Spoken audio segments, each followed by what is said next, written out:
YouTube channel.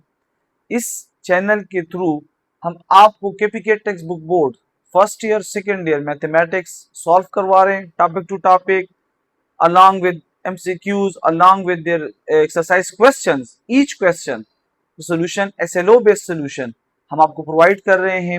इन videos को आखिर तक देखा करें और साथ ही साथ बेल के आइकन को प्रेस करें कि आपको तमाम तर वीडियोस वक्तन फवक्तन मिलते रहे और जिससे आप अपने एग्जामिनेशन में सक्सेस आसानी से हासिल कर सकें। अच्छा जी, आज हम स्टडी करने वाले हैं चैप्टर 2 फर्स्ट सेकेंड ईयर का जो केपीके टेक्स्ट बुक बोर्ड है, फंक्शन एंड लिमिट। और एक्सरसाइज 2.4 स्टार्ट करने से पहले टॉपिक है कंटिन्यूस एंड डिसकंटिन्यूस फंक्शन। पूरा एक्सरसाइज इस टॉपिक पर है। तो सबसे पहले कंटिन्यूस, जो एक तसलसल के साथ बिना रुके कोई चीज हो उसे कंटिन्यूस कहते हैं। डिसकंटिन्यूस, जिसमें आपके पास ब्रेक्स आते रहे, ठीक, वो टूट फूट का शिकार हो, उसको डिसकंटिन्यूस कहते हैं। मैं आपको एग्जांपल दूंगा। लेट सपोज आप पेशावर से इस्लामाबाद ट्रेवल करते हैं और कोई भी दिक्कत आए बगैर, कोई भी रुकावट आए बगैर, मतलब कोई ना टायर पंचर, ना कोई गाड़ी में खराबी, ना कहीं पर आप कयाम ताम रिफ्रेशमेंट के लिए रुकते हैं, बड़े स्मूथली ट्रेवल करते हैं, ठीक, पेशावर से इस्लामाबाद, तो इसको हम कंटिन्यूस ट्रेवलिंग कहेंगे, कंटिन्यूस फंक्शन कह सकते हैं। लेकिन अगर आप पेशावर से इस्लामाबाद जाते हुए जगह जगह पर रिफ्रेशमेंट के लिए रुकते हैं तो ये जाहिर बात है आप उस फंक्शन को तोड़ते हैं, उस पॉइंट पे टूट जाता है, ब्रेक हो जाता है और डिसकंटिन्यू हो जाता है और फिर आप उसको जारी रखते हैं आगे, ठीक। तो इस तरह के फंक्शन को हम डिसकंटिन्यू कहेंगे। लेकिन यहां पर हम मैथमेटिकली डिस्कस करेंगे, ठीक, और उसकी कंडीशन, प्रॉपर्टीज और जो सोल्यूशन है किसी फंक्शन को कैसे पहचानेंगे कि वो कंटिन्यूस है कि डिसकंटिन्यूस है, तमाम चीजें हम यहाँ पे डिस्कस करेंगे। तो आइए स्टार्ट करते हैं। A continuous function is a function whose graph has no breaks, gaps,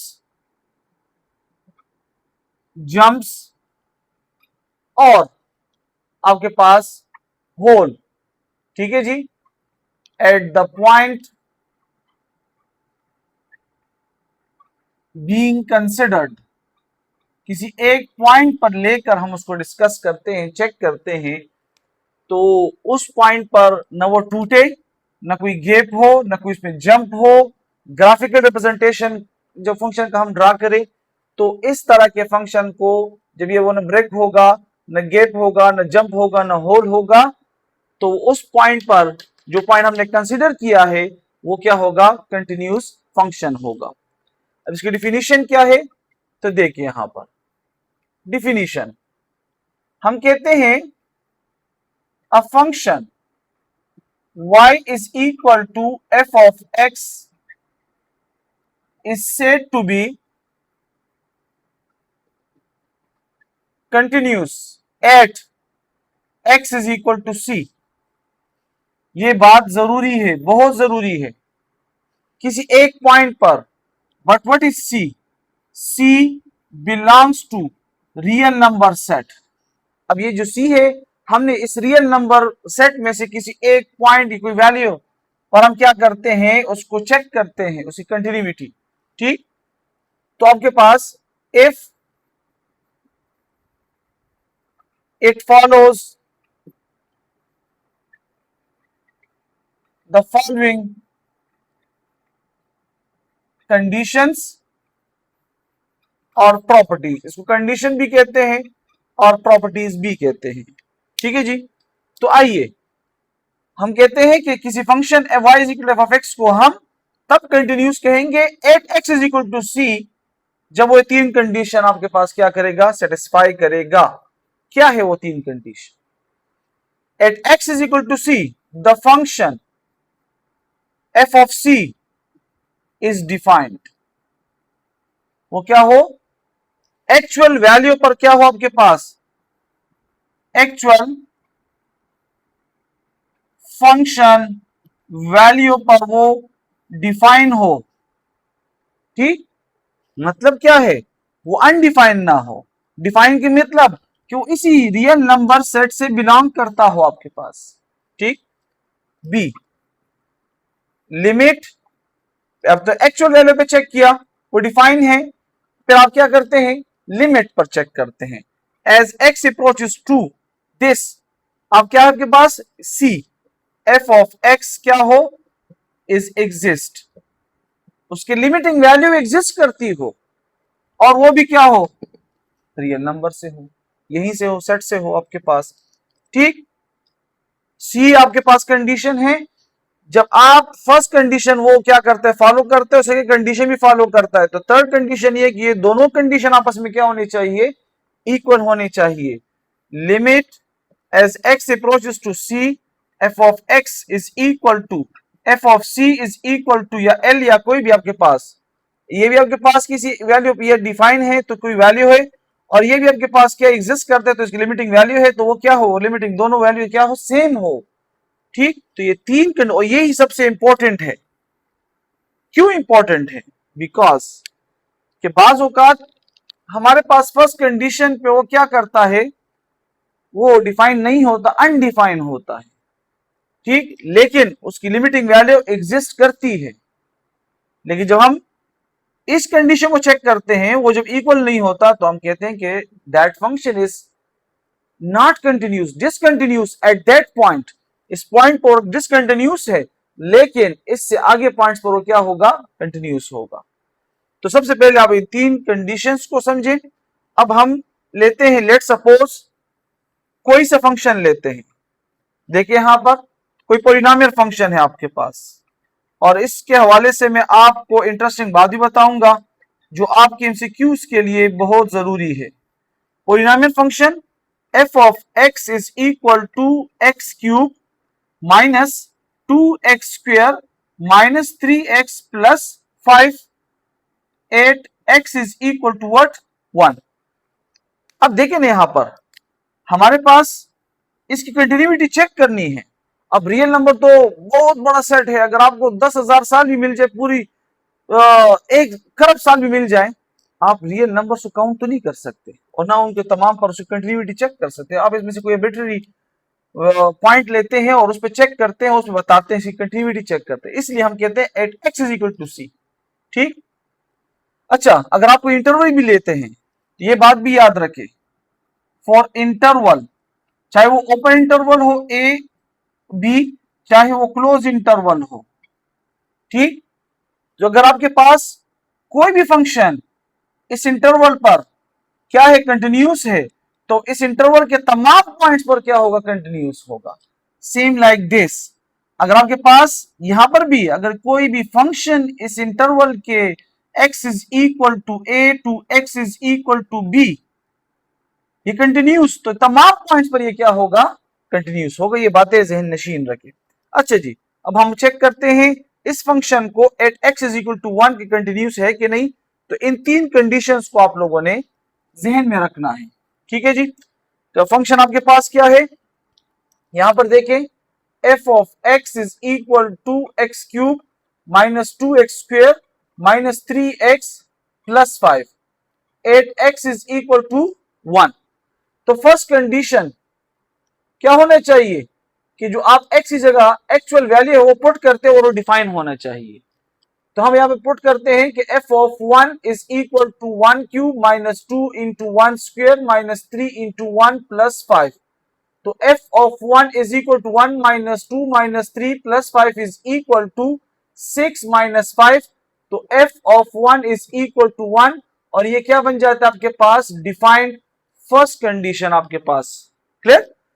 अब आते हैं सेकंड कंडीशन। अब इस लिमिट के जरिए से हम करते हैं, अप्रोच करते हैं second condition, limit as x approaches to what, as x approaches to 1, f of x is equal to limit as x approaches to 1 x cube minus 2x square minus 3x plus 5। ठीक।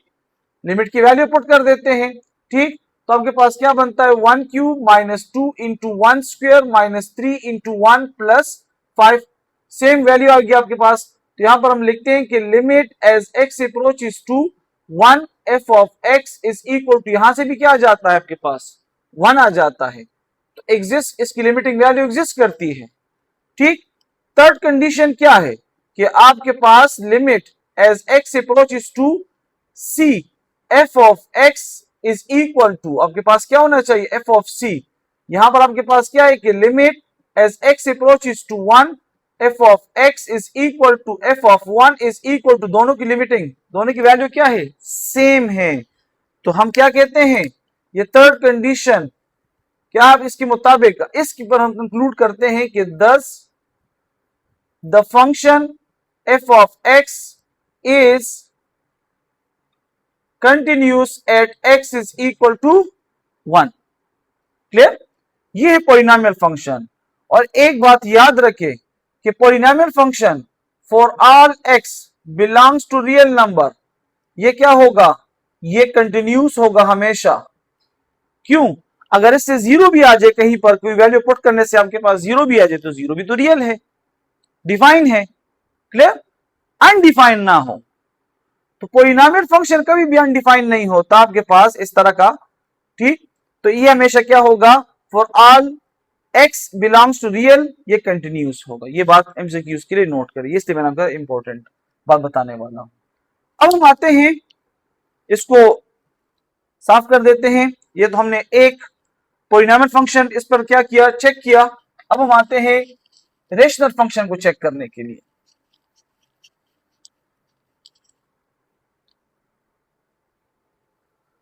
Let's suppose we have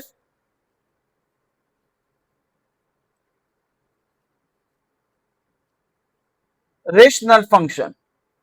ये सर हमने condition के तरीके car समझा, अब हम rational function के जरिए समझेंगे। Let's suppose a function F of x is equal to x square minus 4 divided by X minus 2। ये कोई रेशनल फंक्शन है। अगर इसके लिए आपको पॉइंट नहीं भी दिया, तो बात नोट करें, अगर आपको यह नहीं बताया कि किस पॉइंट पर इसकी कंटिन्यूटी चेक करनी है, तो आप खुद भी यहां से आप क्या कर सकते हैं कि x minus 2 equal to 0 as x is equal to 2। ठीक, और ये आपको बताया भी जाता है कि 8x इज इक्वल टू 2 क्या करें, इसकी कंटिन्यूटी चेक करें। तो फर्स्ट कंडीशन के मुताबिक चेक करते हैं। फर्स्ट कंडीशन क्या है आपके पास, F of C is defined. Clear, तो यहां पर आपके पास क्या है कि F of 2 is equal to 2 square minus 4 divided by 2 minus 2 is equal to 4 minus 4 divided by 2 minus 2 0 by 0 which is a undefined. ठीक, 2 पर ये क्या है, अनडिफाइंड है। रेशनल फंक्शन का हमेशा आपने डिनोमिनेटर देखना होगा कि जिस वैल्यू पर डिनोमिनेटर 0 बनेगा, तो उस वैल्यू पर वो क्या होगा, वो अनडिफाइंड बनेगा और साथ के साथ वो डिसकंटिन्यू भी होगा। अब इसको हम आगे सॉल्व करेंगे और ग्राफिकल रिप्रेजेंटेशन भी करेंगे। लेकिन अब देखें, एक्चुअल वैल्यू डायरेक्ट वैल्यू पर ये क्या है, अनडिफाइंड है, लेकिन इसकी लिमिटिंग वैल्यू एग्जिस्ट करेगी। तो जरूरी नहीं है, ठीक, कि अगर उसकी डायरेक्ट वैल्यू अनडिफाइंड हो और लिमिटिंग वैल्यू भी अनडिफाइंड, जरूरी नहीं है। आपके पास अगर फर्स्ट कंडीशन अनडिफाइंड है तो लिमिटिंग वैल्यू एग्जिस्ट करेगा।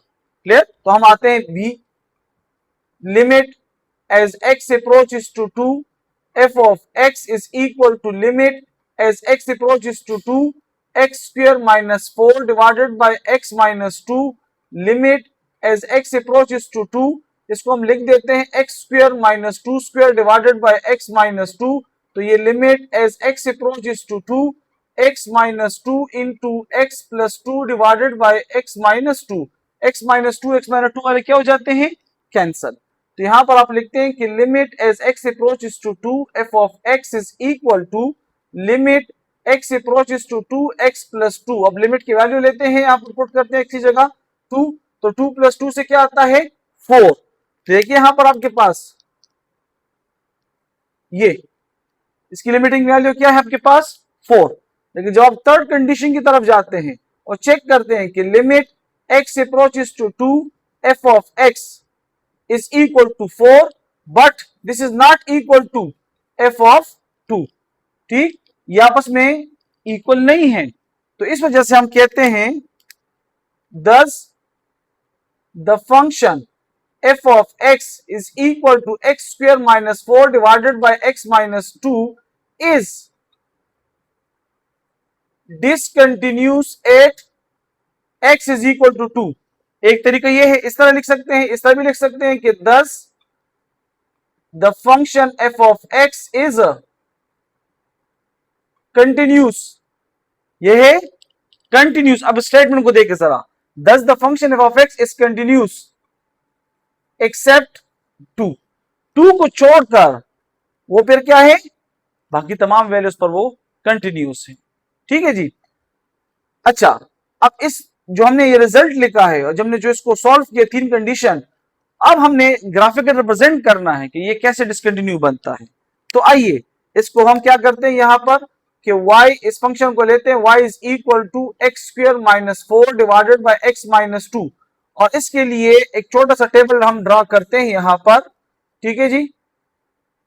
x की वैल्यूज हम लेंगे, असाइन करेंगे इसको -1 0 1 2 3 4. क्लियर. और यहां पर आप जब यहां पर आपके पास क्या आएगा, y की वैल्यू -1 पुट करेंगे, इसको सॉल्व करेंगे, इससे आता है 1. 0 पुट करेंगे तो 0 पुट करने से आपके पास आता है 2. 1 पुट करेंगे इसी जगह तो आपके पास इससे आता है क्या, इससे आता है 3. लेकिन जब 2 पुट करेंगे तो अक्सर स्टूडेंट गलती करते हैं, यहां पर 4 लिखते हैं इसको देखते हुए. नहीं, हमने हमारे पास 2 पुट करने से वो क्या बनता है, 0 बाय 0 फॉर्म अनडिफाइंड बनता है आपके पास. 3 पुट करने से 5 और 4 पुट करने से आपके पास क्या आता है 6.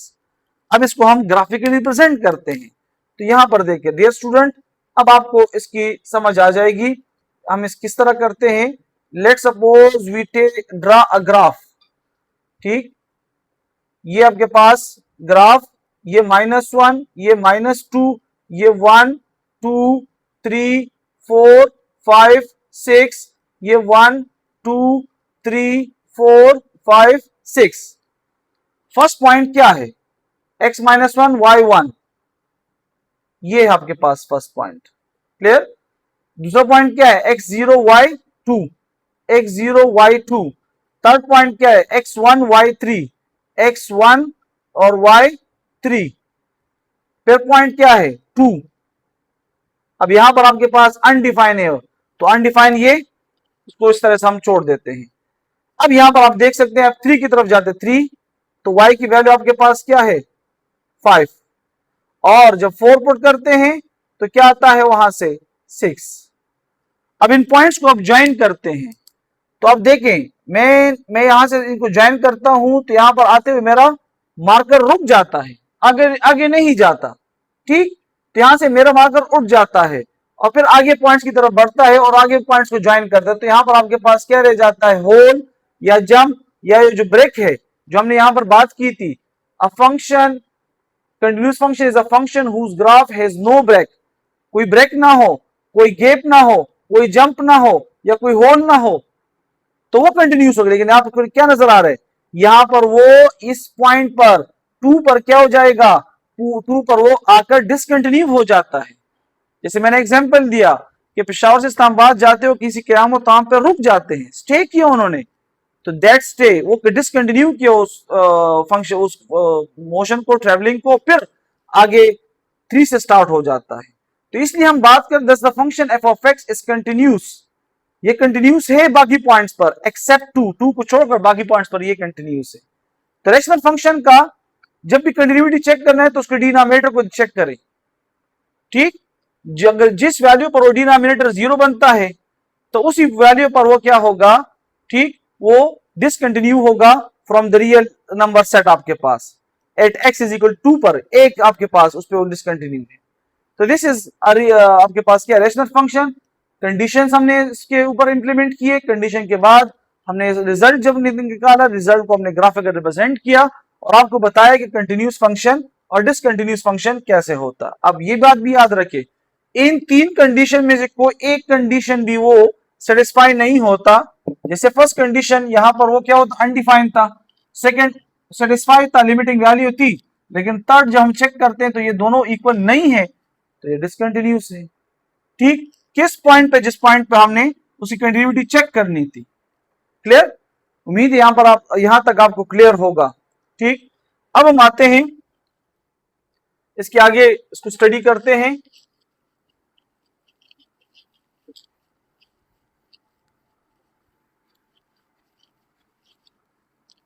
अच्छा जी, अगर आपके पास f of x and g of x are two functions और both are continuous, दोनों कंटिन्यूस हैं, तो ये बात याद रखिए कि वो उनके addition f of x plus g of x ये भी क्या होगा, कंटिन्यूस होगा। उनके subtraction f of x minus g of x ये भी कंटिन्यूस होगा। उनका product f of g of x ये भी क्या होगा, कंटिन्यूस होगा। और उनका quotient division f of x divide by g of x ये भी आपके पास कंटिन्यूस होगा। अगर किसी फंक्शन के साथ कांस्टेंट मल्टीपल है c या k f of x है, f of x आपके पास कंटिन्यूस है, तो तब भी आपके पास कांस्टेंट मल्टीपल होने के साथ भी ये कंटिन्यूस होगा। और साथ ही साथ ये बात जरूर नोट करें कि f of g of x and g of f of x अगर दोनों फंक्शन f of x और g of x कंटिन्यूस है तो इनका कंपोजिशन फंक्शन भी कंटिन्यूस होगा। ठीक है जी, ये वो पॉइंट्स है जो आप एमसीक्यूज इससे अपने लिए आसानी से समझ सकते हैं और सॉल्व कर सकते हैं। अब मैं और आपको एमसीक्यूज के हवाले से बताता चलूं। यहां पर देखें, जैसे हमने बात की पॉलिनोमियल फंक्शन जितने भी हैं, ठीक है जी, for all x belongs to real वो क्या होंगे, वो कंटिन्यूस होंगे। क्लियर। इसी तरह रेशनल फंक्शन जो है for all x belongs to real number वो कंटिन्यूस तो होंगे except those value by which denominator become zero. ये बात जरूर याद रखें। ठीक है जी, इसके साथ साथ हम बात करते हैं, अगर आपके पास f of x is equal to 1 over x है तो इसको हम क्या कहते हैं, इनफाइनाइट डिसकंटिन्यूस कहते हैं। एट किस पर, at x is equal to 0 पर ये इनफाइनाइट डिसकंटिन्यूस है आपके पास। साथ ही साथ अगर आपके पास f of x is equal to absolute function है, ठीक, at x is equal to 0 है तो वो क्या होगा, वो आपके पास कंटिन्यूस होगा। ठीक, तो ये एमसीक्यूज पॉइंट्स हैं जो मैंने आपको बताए और इससे आप एमसीक्यूज अपने लिए आसानी से समझ सकते हैं। इन पॉइंट्स को नोट करें। अच्छा जी, इसके बाद हम आते हैं, हमारे पास एक फंक्शन होता है जिसको हम पीस वाइज फंक्शन कहते हैं। यहां पर हम समझेंगे continuity of left and right, इसको समझेंगे। ठीक, अक्सर औकात स्टूडेंट सवाल करते हैं कि लेफ्ट हैंड लिमिट और राइट हैंड लिमिट को हम कैसे और कहां पे इस्तेमाल करेंगे। तो इसका यूज जो है कंटिन्यूटी चेक करने के लिए किस फंक्शन के लिए यूज होता है, पीस वाइज फंक्शन के लिए। ठीक, पीस वाइज या इसको कहते हैं कंपाउंड फंक्शन, और इसको हम डिटेल में डिस्कस कर चुके हैं, हमारी वीडियोस इसके हवाले से मौजूद है, आप देख सकते हैं, आप सर्च करें आपको मिल जाएंगी पीस वाइज या कंपाउंड फंक्शन के हवाले से। मैं यहां पर शॉर्ट बता देता हूं, a function which is defined on two और मोर देन टू फॉर्मूलाज और इक्वेशन इज कॉल्ड कंपाउंड या पीस वाइज फंक्शन कहा जाता है उसको। ठीक, लेट सपोज अब हमारे पास यहां पर कोई फंक्शन है, हम लेते हैं यहां पर के x plus 1 if x less than 1 less than 2 let suppose, और फिर यहां पर 5 if x is equal to 2, और यहां पर हम लेते हैं 2x माइनस 1। ठीक, 2x minus 1 if x greater than 2। Piecewise और कंपाउंड फंक्शन वो फंक्शन होता है जिसमें एक फंक्शन दो या दो से ज्यादा इक्वेशन फार्मूले पे डिफाइन तो होता है, लेकिन हर इक्वेशन का डोमेन डिफरेंट होगा, उसका डोमेन स्प्लिट होगा। अब आप देखिए यहां पर f of x is equal to x of plus 1 if x less than 2, f of x is equal to 5 if x is equal to 2, f of x is equal to 2x minus 1 if x greater than 2। हर एक के लिए domain different, इस वजह से इसको piece wise function कहते हैं। अब इस तरह के फंक्शन की कंटिन्यूटी चेक करने के लिए हम लेफ्ट हैंड लिमिट और राइट हैंड लिमिट का इस्तेमाल करते हैं। तो आइए उसको समझते हैं। अब आप इसका कंटिन्यूटी चेक करने के लिए हमारे पास फर्स्ट कंडीशन क्या है कि f of c is a defined. अब देखिए यहां पर x इज इक्वल टू क्या है आपके पास 2, मतलब क्या है 8x इज इक्वल टू 2 आपने चेक करना है इसकी कंटिन्यूटी। तो यहां पर आप आते हैं कि 8x इज इक्वल टू 2, तो कौन सा इसमें से इक्वेशन लेंगे, आप लेंगे f ऑफ 2, ये वाला जो इक्वल वाला है, ठीक। अगर आपके पास x इज इक्वल 2 है तो वो किसकी इक्वल होगा 5, तो ये क्या है आपके पास defined, this is defined, clear. b की तरफ आते हैं, यहां पर हम आते हैं लेफ्ट हैंड लिमिट, और लेफ्ट हैंड लिमिट हमने इससे पहले वीडियो में बताया है, इसका मतलब होता है कि आप लेफ्ट हैंड की तरफ से अप्रोच करते हैं, ठीक, लिमिटिंग वैल्यू की तरफ, ठीक। तो उस वजह से हम यहां पर लिखते हैं कि limit as x approaches to, उसके ऊपर माइनस, ये सिर्फ डायरेक्शन शो करता है कि आप लेफ्ट साइड से आ रहे हैं, ठीक है ना। बाकी जो लिमिट के आपके एक्स की वैल्यू है जिस पॉइंट पे चेक करें वो वही रहेगी, वो सेम रहेगी। इसका मतलब ये नहीं कि आपने माइनस पुट करना है। F of x is equal to limit as x approaches to 2। तो अब इसका मतलब क्या है कि आप जब लेफ्ट साइड से आ रहे हैं, ठीक, तो कौन सी जो x इज इक्वल टू 2 है इससे लेस वैल्यूज आपके पास, और जब x लेस देन है तो उसके लिए आपने ये इक्वेशन उठाना है, ठीक। जब लेफ्ट साइड से आ रहे हैं लेस है तो इसके लिए फिर आपके पास इक्वेशन किसको आपने क्या करना है, इस इक्वेशन को लेना है। तो यहां पर आपके पास जो होगा f ऑफ x होगा लेफ्ट साइड के लिए वो क्या होगा आपके पास, वो x प्लस 1, क्यों, क्योंकि आपके पास ये लेफ्ट साइड पर है, लेस देन है, ठीक। आपने कंटिन्यूटी चेक करनी है 2 पे, इसके लेफ्ट साइड पे आपके पास ये इक्वेशन है, इसके राइट साइड पे आपके पास ये इक्वेशन है, तो आप इसमें पुट करते हैं तो आपके पास क्या आता है 2 plus 1 which is equal to 3, clear. अब आते हैं क्या राइट हैंड लिमिट की तरफ आते हैं। तो यहां पर देखिए कि राइट हैंड लिमिट, तो वो क्या होगा, उसका मतलब क्या आप राइट साइड से आ रहे हैं तो यहां पर आप लिमिट जो अप्रोचेस है उसके ऊपर सिर्फ प्लस लगा देते हैं, और फिर आपने इक्वेशन देखना है कि किस इक्वेशन में इसको लेना है, एफ ऑफ एक्स। तो limit as x approaches to 2, अब कौन सी इक्वेशन लेंगे, जब आप राइट साइड से आ रहे हैं तो एक्स ग्रेटर देन, ग्रेटर से 2 से ग्रेटर की तरफ से आ रहे हैं तो ये वाली इक्वेशन लेंगे। आप क्या करते हैं 2x माइनस 1, तो ये आपके पास क्या बन जाएगा 2 इंटू 2 आपके पास minus 1 which is equal to 4 minus 1, तो ये भी 3 है, क्लियर। अब आपके पास क्या है, अब आप देख सकते हैं यहां पर कि लेफ्ट हैंड लिमिट और right hand limit, left hand limit is equal to right hand limit is equal to what, same limiting value आपके पास, वो क्या है आपके पास 3k, ठीक।